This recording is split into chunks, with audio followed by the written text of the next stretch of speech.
Hello, Sanaa. How are you? I'm fine, thank you. How are you? Yeah, not bad, not bad. How are you, Ayadan? And I'm okay. Are we all ready? Is everybody Yeah, ready and happy? yes, Okay. Yeah, I would say so. Okay.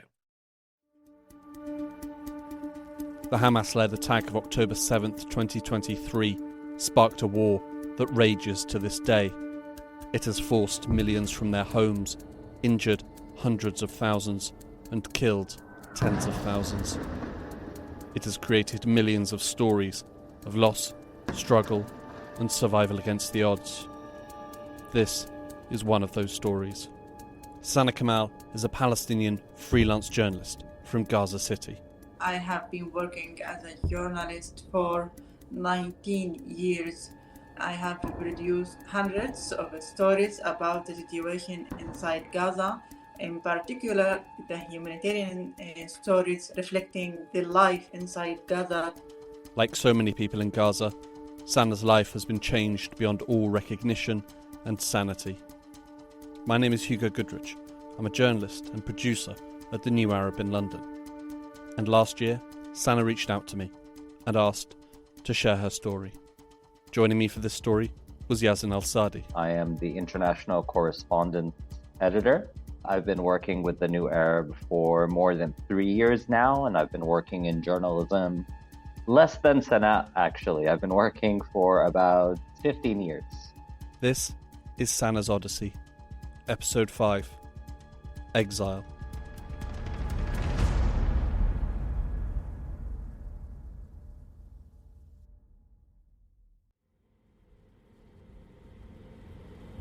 After months of online conversations and video calls on laptops and phones, it was time to meet Sanaa in person. Ladies and gentlemen, just let Cairo international temperature outside the aircraft is 20 degrees Celsius. Local time is 5 minutes. In early February, we travelled to the Egyptian capital of Cairo. After 7 months of brutal conflict, Sanaa, her mother, sister and brother had found themselves an apartment in the city. It's a quiet neighbourhood, a far cry from the nightmare of Gaza, and it's safe. 2 weeks prior to our meeting, negotiations between Israel and Hamas had concluded, and a ceasefire was agreed between the two parties. The news was welcomed by many world leaders, including UN Secretary General Antonio Guterres. I welcome the announcement of a deal to secure a ceasefire and hostage release in Gaza. I commend the mediators, Egypt, Qatar, and the United States of America, for their dedicated efforts in brokering this deal.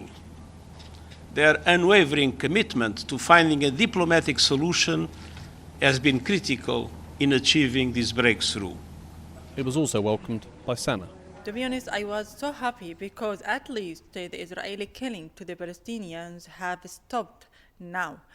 But we know, and all the Palestinians inside Gaza know very well, that there is another war will be started inside Gaza. It would be the political war against them. After so much, it was easy to be pleased that a ceasefire had been agreed, and yet there was an uncertainty for the future, and a sad assumption that the agreement would ultimately not hold. We don't know what will happen in the upcoming days or months, and if we will be able to come back to Gaza, or even for our families inside Gaza will be able to rebuild their lives once again, mainly amid the huge devastation inside the Gaza and how the Israeli army left the Gaza to be not be able for the life for the Palestinians. Now we can see that I had mixed feelings.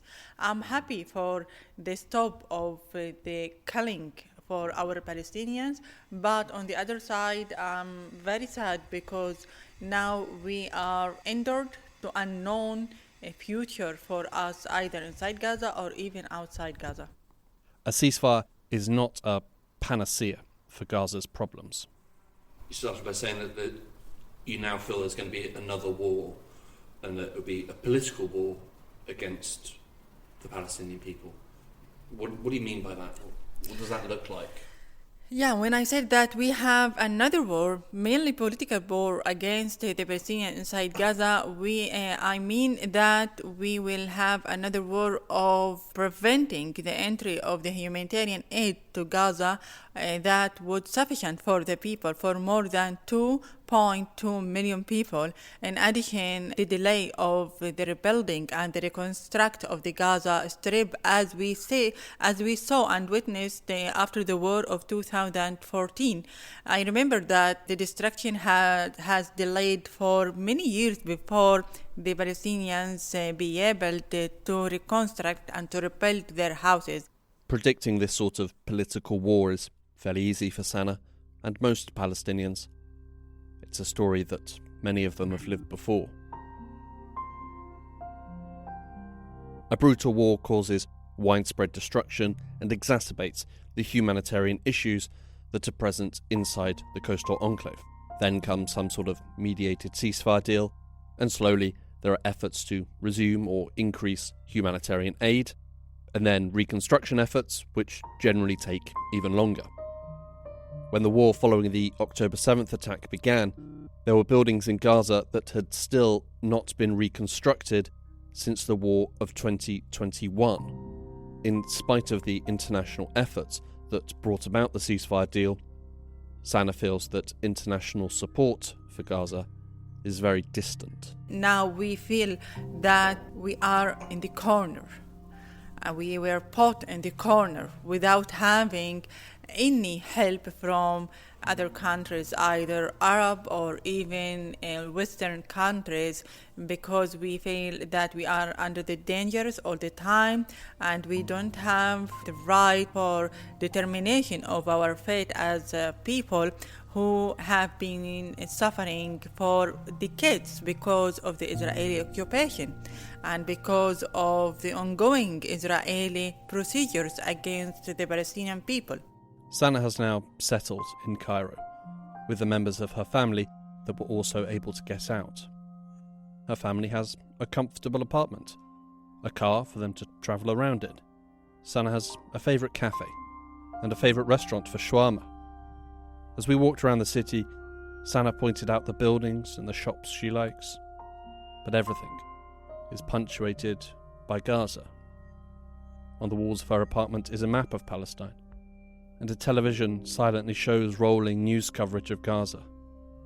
Sitting on the sofa, she had recognised the buildings in the background behind the reporter, and recalled what they were before they became a pile of rubble.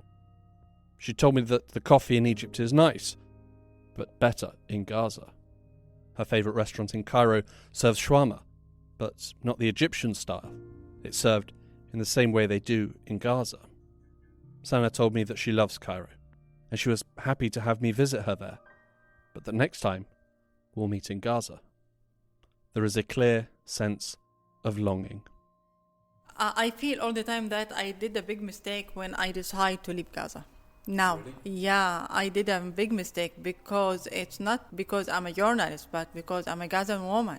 My place now should be inside Gaza, not here in Cairo, because we have to fight all the attempts to end the Palestinian existence inside Gaza. In addition, as a journalist, I think that I have a big rule now to at least to let my people believe that we are with them. Not that we escaped from Gaza from the death.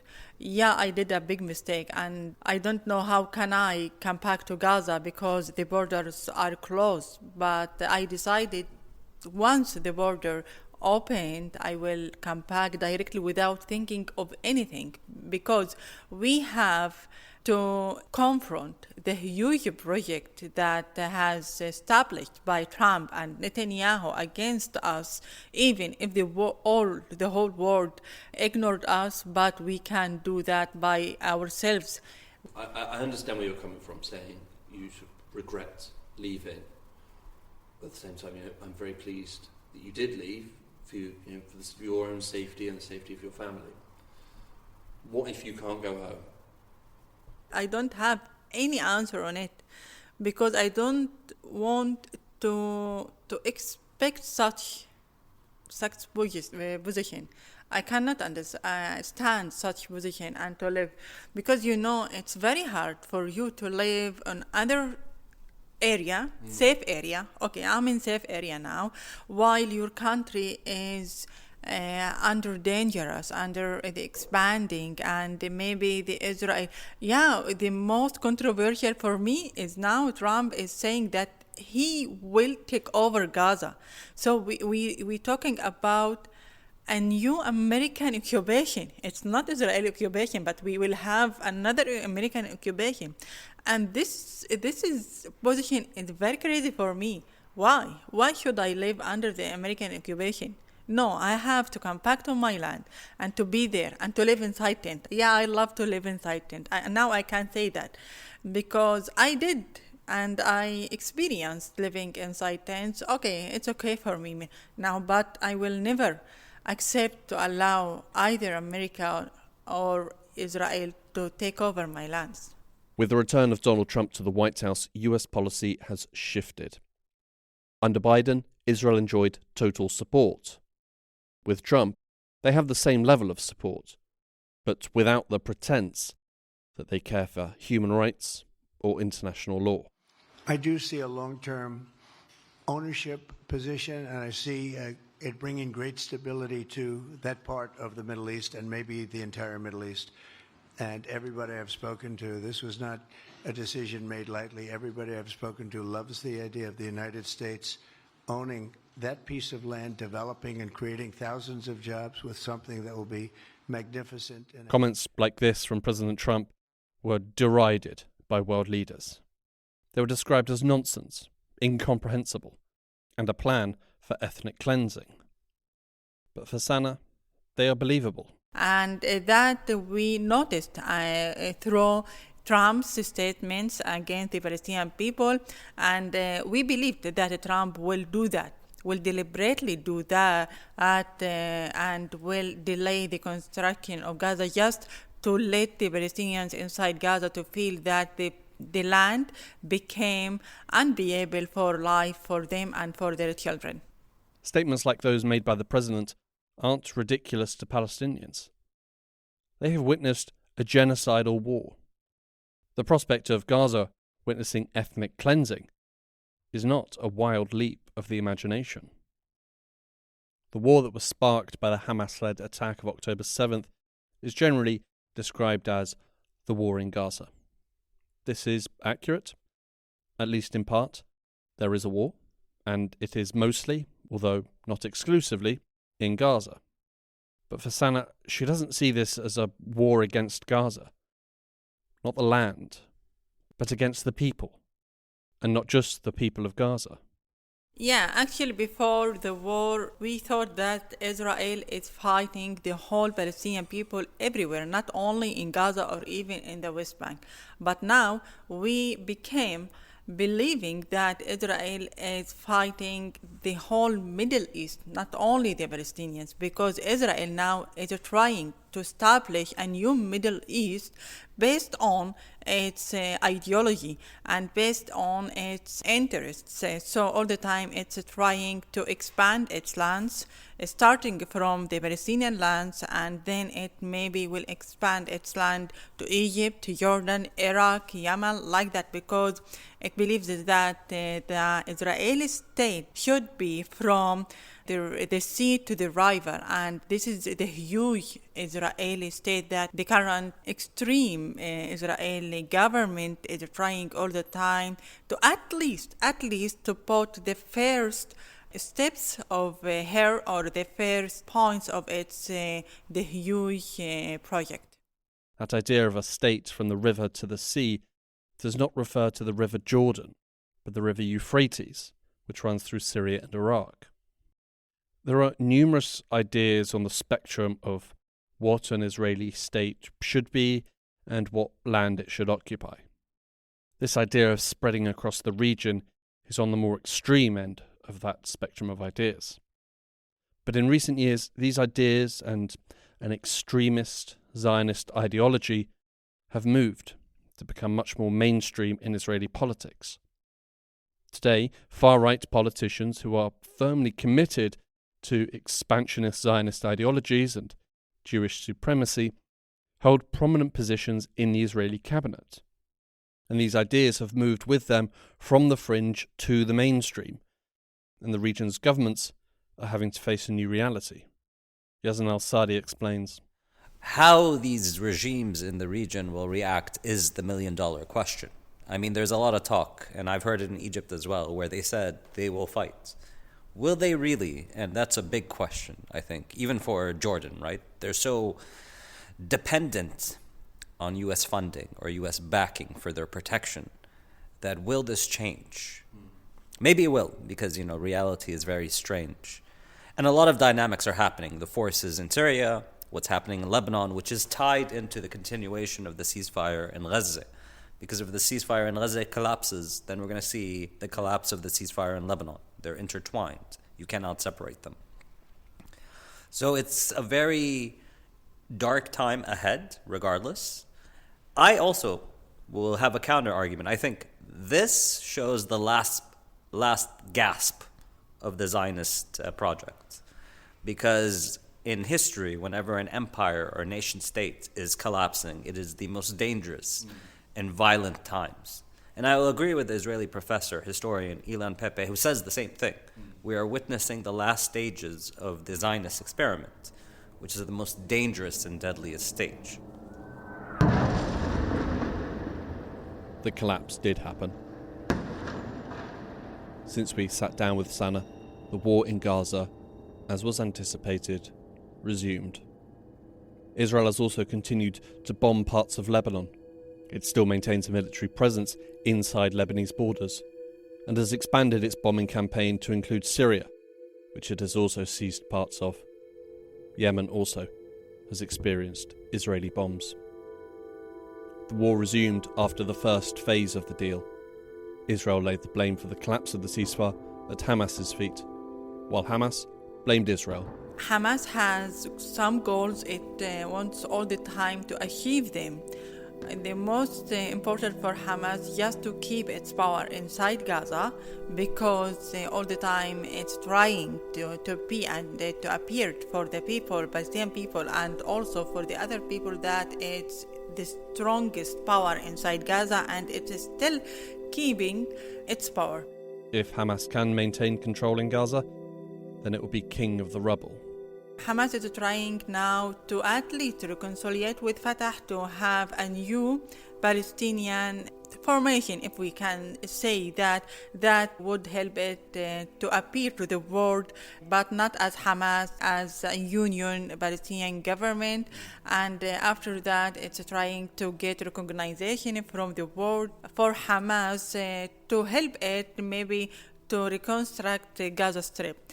But for Israel all the time is trying and saying that that it doesn't want to see Hamas in the post-war inside Gaza, and this is a big lie for Israel, because when Israel started its genocidal war, it's now clearly appeared that Israel started the genocidal war against the Palestinian people, not against Hamas only, because who paid the huge price are the people, the Palestinian people. The high percentage of the victims were innocent civilians. They weren't militants. And this is why we said that Israel is lying all the time. Now we can say that the war not between Israel and Palestinians. No, it's the war between Israel and the whole Middle East under the pretext of many things that they are not true on the ground. Hamas took control of Gaza in 2007, and within the coastal enclave, they did enjoy a level of support among the population for a time. But during the same period of time, the Palestinian movement failed to progress in any sort of unified manner.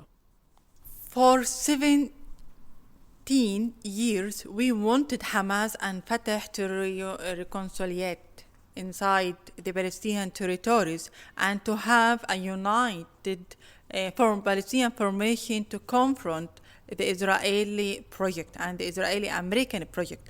But unfortunately, neither Hamas nor Fatah wanted that, because both of them has sufficient corruption for themselves to lose or to let Israel does everything it wanted.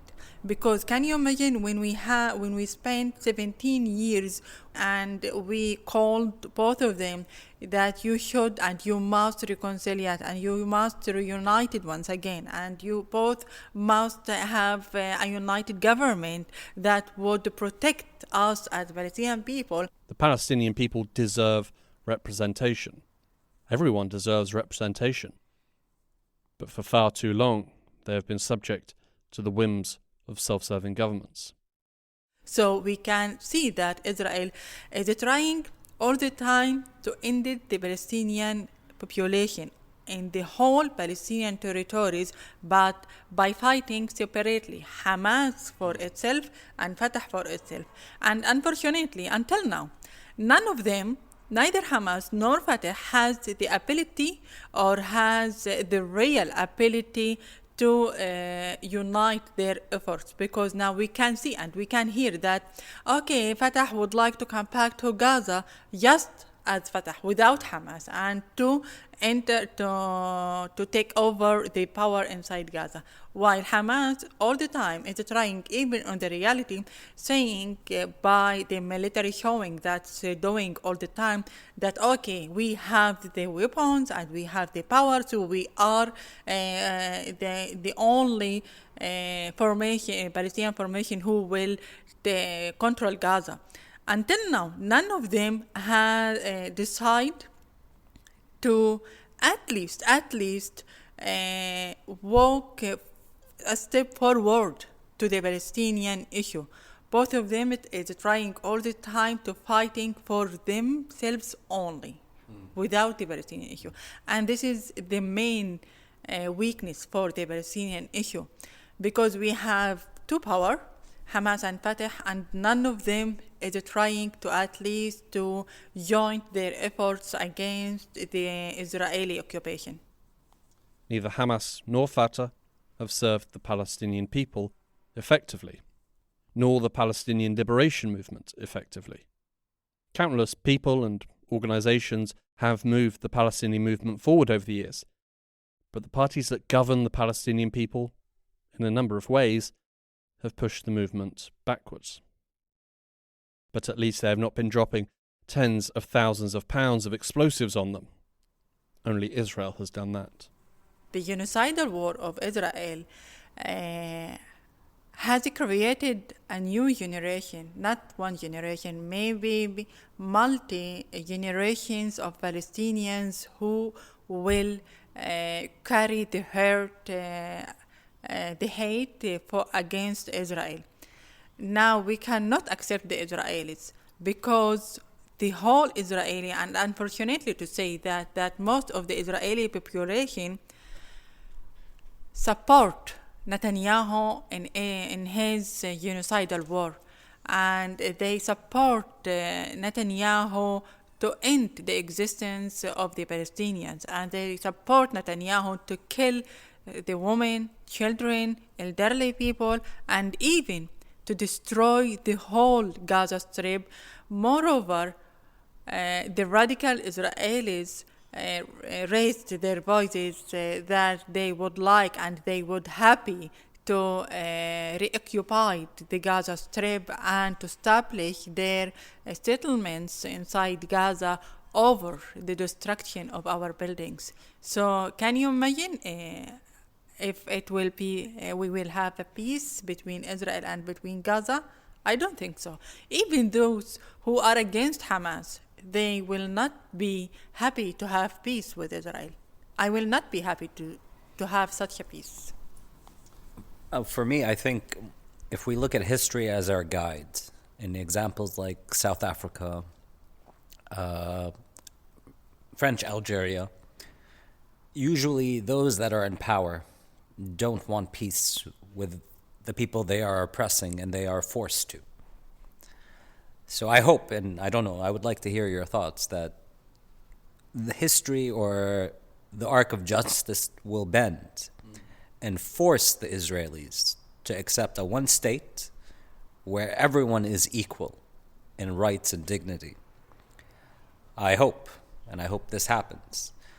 Do you think, we always hear about the two-state solution is the only solution, which doesn't seem like it is at all, and it's completely destroyed from the Israeli hand, as you rightly pointed out, since Oslo. The viability of a one-state solution with justice, accountability, and dignity for all. Can you imagine that happening? Maybe in 50 years? Actually, no. Not at all. Not at all. Because I'm still saying that Israel will never accept the existence of the Palestinians. But they don't have to. If you look at examples of South Africa, the white people didn't want the black people to be accepted, and French colonialism in Algeria, they did not want the Algerians, but they were forced to. The only thing that we have now as Palestinian people, just to keep ourselves over our lands, to not allow Israel to implement any of its plans or projects against us. This is the only weapon that we have. When I say an weapon, no, I mean the population weapon, not the weapons like rockets or any other time, because we believe that every rocket that fired from Gaza, Israel will return it, but with dozens of rockets, which will kill more and more of Palestinians. The only thing that we have now is our existence over our lands, is our determination, and our stubborn also, because Israel knows very well that the Palestinian people are stubborn people, and they don't mind for any sacrifice not to lose our lives. The sacrifice that I mean that we can live under the destruction, because we did. After every war Israel launched it against us, we can live without electricity, because we see now that the Palestinian people in Gaza live without electricity for more than 15 months, and we invested alternatives for electricity inside Gaza. We can live without working outside Gaza, because we have our own alternatives inside Gaza that we can deal with each other, even with the cash has ended from Gaza. The people now, they can they can exchange their things. I can give you maybe a potato, and you can give me a tomato, like that, you know that. So we have all the time, because of the wars and because of the conflicts, we have alternatives all the time. And this is what I want to focus on. And because of this, of our existence inside Gaza, I would like to come back to Gaza and to ignore the whole my safe life outside Gaza, and to be there just to prove to Israel and America that the Palestinian people don't matter for anything around them. The only thing that they are caring of is their lands and their existence, and the sacrifice they paid for many decades will not finish or will not get without taking their own right to be Palestinians over their lands. What would you say your main memories, overriding memories of that period of your life will be? Like, if you look back on it in, say, 10 years' time, 20 years' time, what would be your overriding memories of that period of your life? After 10 years, I would say the first memory for me, I will start with a huge number of the people who were killed by the Israeli army inside Gaza. And in only one day, the Israeli army killed more than 2,000 people. I cannot imagine such crimes against any humans around the world. The other thing that I will remember it was how Hamas gave Israel the gift to start its genocidal war. I know that maybe Hamas wanted to throw its military attack, maybe to end the blockade on Gaza or to change the reality on Gaza, but it didn't have a wide thinking to discuss the situation around it, to discuss the relationship between the United States and Israel and how it helped Israel to change the reality in the whole Middle East, starting from Gaza. This is the big mistake from Hamas that I think I will need a long time just to forget and to forgive Hamas of its mistake, because without the 7 October attack, we hadn't and we will never witness such a war.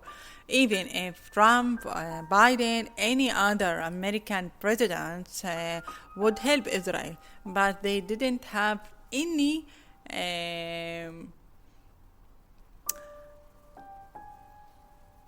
tool to start from it. The struggle for Palestinian independence and self-determination has wrought a heavy cost over the years. Successive conflicts have been measured in the damage to buildings, the weight of the rubble, the costs that will be needed for reconstruction, and the lives that were cut short. For groups like Hamas, these deaths are often framed as part of a necessary sacrifice on the road to liberation. The losses that Sanaa and her family have endured are part of the total. Since the start of the war, Israel has killed at least 51,305 people. Almost 2,000 have been killed since the end of the ceasefire. Sanaa lost over 150 members of her family during the war. Sanaa has a strong desire to see a free Palestine.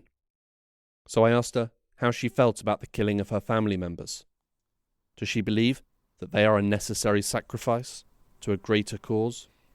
No, I don't see that they sacrificed for the war, because all of them, I believe that all of them have had their own dreams, on lives, on their own future, and they had the right to continue their lives without wars, without killing, without losing their lives, and they had the right to live like what they wanted to do.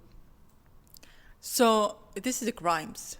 And no, they are not sacrificed for liberation, because when we talk about liberation, it doesn't mean that a huge number of people must be killed by the Israeli army. The liberation have many ways to we have many ways to get our liberation. The first one that I told you, that the Palestinians reunite between Hamas and Fatah and other factions. This is the first step, and this is the key for us as Palestinians to get our liberation and to pressure Israel and the United States to catch our liberation from them by force. By force, this doesn't mean by military attacks or even, no. We have many diplomatic ways that we can do that.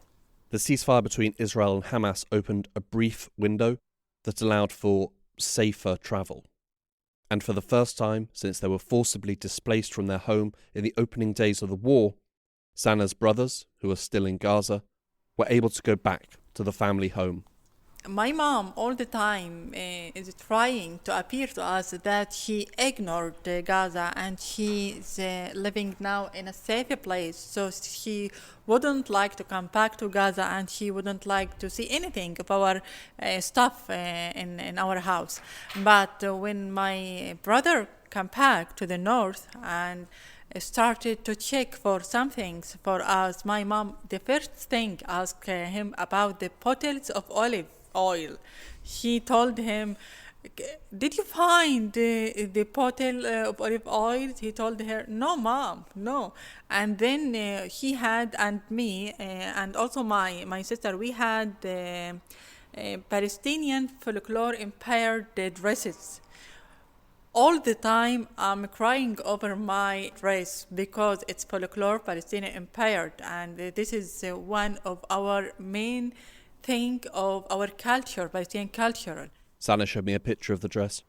It was long and black with an ornate and intricate pattern stitched into the material with bright red thread. Delicate flowers flowed into spirals and back into leaves. Dotted across the dress were small beads, each one catching the light, creating a pearlescent flash. Sanaa's mother's dress was similar, but alive with colour, reds, purple, yellow, green. And my mom all the time told us, no, I don't want my dress. I'm not caring about. It doesn't matter if it. And when my brother started to inspect for our stuff, the only thing that he found is the embroidered dress of my mom. He was so happy, and he told, "Really? Yeah, let me show it. Let me see it." Okay. You are the only one who found her dress, but me and my sister, no, we didn't find our dresses. This is what all the time, I'm taking the positive angle from my mother's story, that even those who's trying to appear that they don't care to come back to Gaza, no. The simple things, they related them with their land and with their countries, they will come back once again. I remember that my mom asked my brothers to inspect our house, if it at least have a room to live inside it. This pushed us, me and my brother, to see, okay, my mom is trying to find even a room. When he comes back to Gaza, maybe he will find a room to live inside. It's great that that dress is still there after everything, after all that. The dress is still there. I'm sure your mother is, even without the olive oil, I'm sure your mother is very happy. Going back a very long way, back to our first interview that we did they find your photo of your father? Oh. I remember you saying that, this was the one thing you regret not taking with you is the picture of your father. Yes. They did? Yeah. They found it? Yeah. That's amazing. It's amazing. That's great. That's really good. They took a picture of it? Yes. And it was on the wall also. It was still on the wall? That's amazing.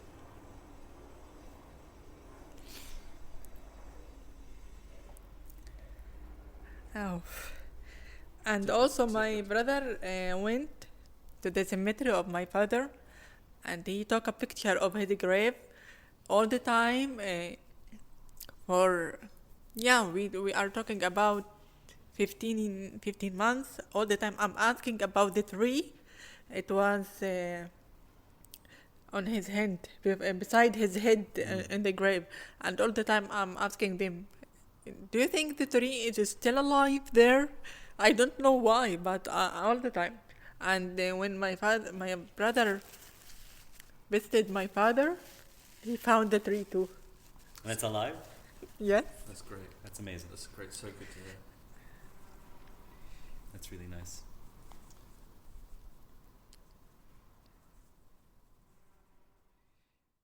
You might have heard of, or even read, the Odyssey by Homer. It's an epic poem charting the journey of the Greek hero Odysseus as he travels back from the Trojan War to his home on the island of Ithaca. In the Greek tradition, this type of story is known as a nostos. A nostos is a story about returning home. It's where we get the word nostalgia from. Nostos, to return home, and algia, the suffix for pain, as in myalgia. In its literal sense, nostalgia is the pain of returning home. Sanaa's Odyssey is a story about returning home. Cast to the wind by fire and horror, harried from city to town and back again, witness to death, victim of violence, forced off the path by desperation. But the final destination is always in mind. Home. This is the final episode of this series. But it's not the end of Sanaa's Odyssey. She will continue her journey home. You know, when I'm thinking of my packing to Gaza, I'm thinking of the roads of Gaza. When I watch some skins of Gaza on TV, all the time I'm trying to recognize this place, and I say, yeah, this road I walk in it. This road I drove my car on it. This road is our neighbors. This road. Sometimes I feel that I must to come back to Gaza to say sorry for the whole destruction for Gaza. I feel, maybe it's over emotions, but really I feel that even the walls of our buildings inside Gaza wanted us to come back to tell them we are sorry, to let you alone being attacked by the Israeli army. We're sorry because we didn't have enough power and the strength to protect you from the Israeli attacks. It's not our fault, I know that, but it's our feeling. This is why I decide to be a part of this podcast. All the time, the Western people had a mistake type of Palestinians, that the Palestinians only can carry weapons and sometimes stones to throw them at the Israelis. But the reality is completely different of this. The Palestinians are a Palestinian people like the other peoples around the world. They have their lives, they have their dreams, they have their future, they have their projects, they have their normal life that they would like to live in peace without involving in any wars. I believe that also the world, mainly the Western countries, helped Israel to do what it did against us because they all the time keep their silent. They keep their silent over the Israeli crimes, and it's not fair for the Palestinians. It's not justice. The Palestinian people, the only thing that they need, the justice, and they need their rights to live over their lands, to deal with other people around the world as a human. Only as humans.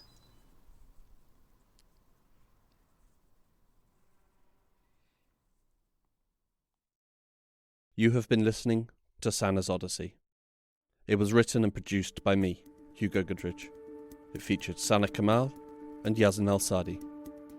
You can read more about all the latest events in Gaza and across the Middle East by heading over to the New Arabs website.